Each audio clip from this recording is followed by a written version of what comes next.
of G, if and only if G is equal to N of P. Proof. Suppose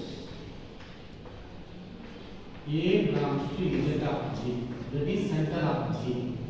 So by the definition of center of G, AX is equal to XA for all X belongs to G. Now we know that N of A is equal to set of all X belongs to G such that XA is equal to AX for all A belongs to G. That is the definition for normalization.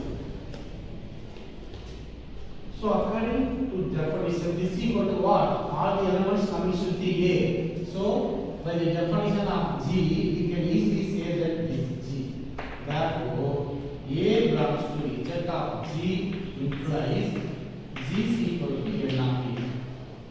Okay, similarly we have to prove on the side. Suppose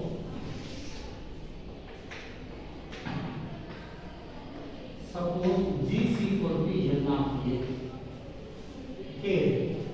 Now we know that the center of G is equal to every element A belongs to G such that AX is equal to XA. And the N of A is equal to the set of all element X belongs to G such that XA is equal to AX. So we can easily say that all elements A in G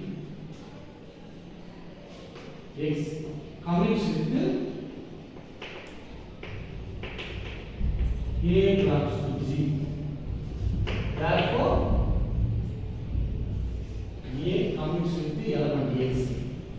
So we can say that A belongs to Z of G. So G is equal to N of A implies A belongs to Z of G. Thus, we can easily say that A belongs to Z of G if and only if G is equal to N